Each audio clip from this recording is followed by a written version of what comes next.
السلام عليكم ورحمة الله وبركاته. الحمد لله رب العالمين والصلاة والسلام على أشرف المرسلين سيدنا محمد وآله وصحبه أجمعين. Mheshimiwa Mufti, nadhani tuna dakika 4 tu za kuadhiniwa, na mara nyingi inakuwa time yako inaliwa yake siku zote kwamba jamani muda wangu unaliwa. Haya, sasa hapa kwa haraka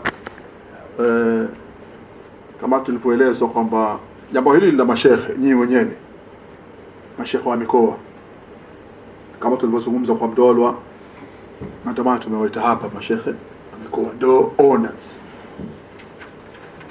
Pili, kuna MDF ambao ndo sisi tuloko hapa, katibu mkuu yuko MDF na mahadhi yote timu MDF. Kuna MDF ya Uingereza ya diaspora, mwenyekiti wake pamoja kama ni mwenyekiti wa diaspora ambaye anaishi Uingereza, lakini bado ni mwenyekiti wa diaspora kwa watu wote wanaoishi nje ya Tanzania.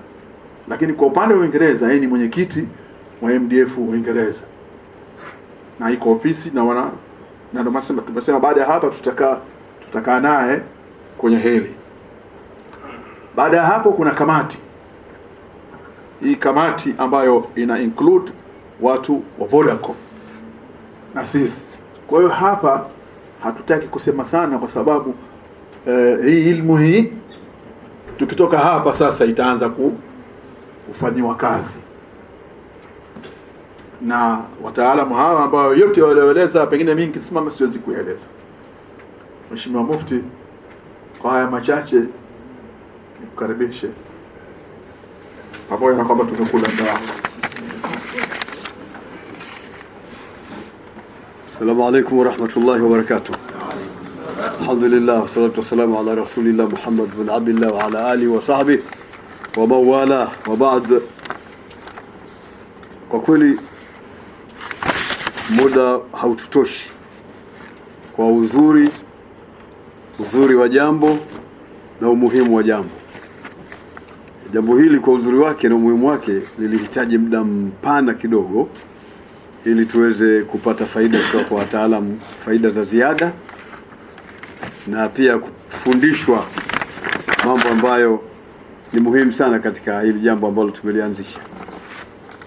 Na pia na sisi tupate muda wa kusema kwa ajili ya kulihamasisha jambo hili, lakini kwa kuwa muda hautoshi na tumelifanya hili jambo ndani ya mwezi wa Ramadhani, tuna wasiwasi wa kufungua wakati ukishakuwa umefika, na sasa zile dakika zote zimekwisha. Mimi niseme neno moja tu. Kwanza ni washukuru viongozi wangu wa Baraza Kuu la Waislamu Tanzania BAKWATA wote kwa ujumla wao kwa kukubali wazo na fikra hii ambayo tumeitoa na kusimamia. Mwenyekiti wa halmashauri, katibu mkuu Nuhu Mruma pamoja na grupu lake, lakini katibu wangu wa Mufti Sheikh Musa Ahmed Juma pamoja na grupu lake la wataalamu al-Ustadhi Mahadhi Semenye na wengine wengi ambao hatuwezi kuwataja wote kwa ujumla leo kwa sababu ya wakati. Lakini pia niwapongeze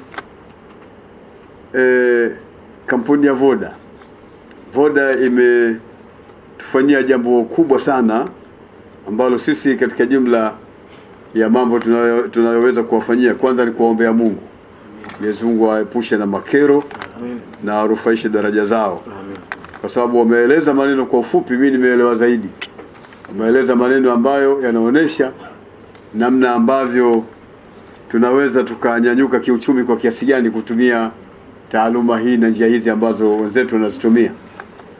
Na nimewaelewa sana wote, kuanzia Mwalimu Bakari aliposimama mpaka amekuja mheshimiwa hapa, wametuelimisha. Mimi nimeelewa zaidi, na nadhani na wenzangu natarajia nao watakuwa wameelewa zaidi. Nadhani kazi yetu ambayo tutaifanya kwa haraka kwanza ni kulihamasisha kwa nguvu kubwa sana ili jambo katika umma wetu wa Kiislamu, pamoja na kusukumana na mashekhe wa mikoa na mashekhe wa wilaya, kata pamoja na viongozi wote tulionao katika baraza katika kulielewa vizuri hili jambo na kulisimamia wao na kutekeleza amri na agizo ambalo litakuwa limetoka huku juu kwetu sisi. Hayo ni mambo ambayo tunawaahidi wenzetu wa Voda kwamba hiyo ni kazi yetu, tutaifanya. Lakini pia tutajaribu kutengeneza utaratibu wa kuweza kuhamasisha watu na kuwaelimisha. Saa nyingine tutalazimika kuwatumia nyinyi katika kueleza yale mambo yanavyotakiwa kwenda. Saa nyingine katika misikiti hii wanahitaji wajue kwamba wanachangiaje na inakuwaje, kama ambavyo mmejaribu kutuelimisha hapa. Elimu hii ikitoka hasa kupitia katika media, nadhani itatusaidia sana watu kufahamu kwamba hili jambo halina ukorofi na hakuna ujanja ndani yake, kwamba kunatakiwa watu wanyang'anywe pesa zao, ziporwe, zipotee, ziliwe. Hapana, ni katika jambo ambalo limesimama sawa sawa. Nadhani punde tulisema kwamba namna nilivyowasikia wataalamu wetu hapa walivyozungumza inaonyesha namna ya ukweli wa mfumo huu ambao tunataka kuutumia kupitia Voda. Kwa namna nyingine, hata mimi mwenyewe naona kama Voda wamenielimisha sana leo, kutokana na mushkeli iliyokuwa nao siku zote katika hii mitandao. Kila mara nikiperuzi hivi katika mitandao, kama nilivyosema, unaweza kukuta tunakukata shilingi labda 400 kutokana na hadithi ya mayatima na nini. Ndio, lakini silikuwa mnishauri kwanza, nishauriwe kwanza alafu nikubali. Kuna sehemu ya kukubali au kukataa. Lakini hapa tumeonyesha namna ya kukubali, na mtu kama hataki kuna sehemu ya kukataa. Kama hataka kujiondoa pia kuna sehemu ya kujiondoa. Maelekezo ya kitaalamu yote yamezungumzwa. Kwa hiyo mimi sina mashaka na jambo hili, na nitafanya juhudi zangu kupitia ofisi yangu ya Mufti na kupitia Baraza Kuu la Waislamu Tanzania kuhakikisha kwamba tunalieleza hili jambo vizuri na linakuwa vizuri. Kwa kuwa tuna media kidogo hapa, labda nitoe wasia kwa Waislamu na hasa viongozi wa baraza kwamba hili jambo halina mashaka. Hili jambo tumelianzisha sisi. Hili jambo tuna kampuni iliyokuwa ya sawa sawa na yenye wataalamu wa kutosha, tena wajuzi wa kulieleza. Tulikubali, tulipokee, tuingie katika kuchangia mfuko huu ili tuweze kupata mafanikio ya maendeleo. Na mfuko sio kumchangia mufti ili mufti ajenge nyumba afanyeje. Mimi nina manyumba toka zamani, mimi nina magari toka zamani na kila kitu. Huu ni mfuko wa maendeleo wa baraza.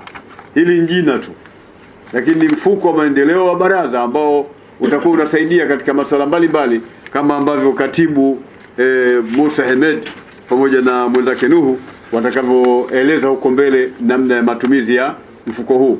Mimi niwahamasishe tu kwamba tujitokeze kwa wingi, tuuchangie huu mfuko. Inshallah. Na njia yake ni rahisi wala haiumizi. Kuchangia kwa siku, kuchangia kwa wiki, kuchangia kwa mwezi. Unachagua mwenyewe. Unataka kwa siku, unataka kwa wiki, unataka kwa mwezi, afu na kiasi cha pesa akiumizi. Wewe just imagine, angalia ile shilingi 10,000 afu uitie ndani ya siku 30. Si utaona kama hujatoa kitu? Sasa unashindwaje mtu kuchangia maendeleo kwa ajili ya dini yako? Na watu wamekuja wakina Said Abubakar wamechangia katika dini mpaka Mwenyezi Mungu akawataja katika Qur'an. Akasema wasayujannabu halatiqa alladhi yuti malahu yatazakka. Aya imeshuka maalum kumweleza na kumsifu Said Abubakar Siddiq kutokana na kuchangia kwake mali yake kwa ajili ya dini. Mama Khadija radhiallahu ta'ala anha ametoa mali zake nyingi sana kuhakikisha kwamba Uislamu unakwenda mbele. Uislamu huwezi kwenda mbele kwa ufukara. Lazima uende mbele kwa kutumia mali zetu na akili zetu na fikra zetu na namna ya kubuni namna ya kiuchumi. Inshallah taala, baada ya kuzungumza machache, ni washukuru sana tena Vodacom, na nimshukuru mkurugenzi, na washukuru wataalamu wote waliokuja hapa kwa ajili ya kuja kutusimamia katika jambo hili. Tumiombe tu msituchoke, tuendelee na hili jambo liende vizuri. Na mashekhe wa mikoa ni washukuru, lakini huu ujumbe muuchukue nyinyi mashekhe wa mikoa, mashekhe wa wilaya, mashekhe wa kata, maimamu wa misikiti na viongozi wote wa baraza. Na huu mfuko si kwa ajili ya viongozi wa baraza tu au watu walioko katika baraza. Muislamu yoyote anayetaka kuingia aingie ruhusa, na aliye ndani ya nchi na aliye nje ya nchi, na hata akiwa katika taasisi nyingine achangie. Lakini kuna mlango mwingine tunaofungua, hata asiyekuwa Muislamu akitaka kuchangia, yeye pia anaweza kuchangia. Wallahu waliyut tawfiq. Wassalamu alaykum wa rahmatullahi wa barakatuh.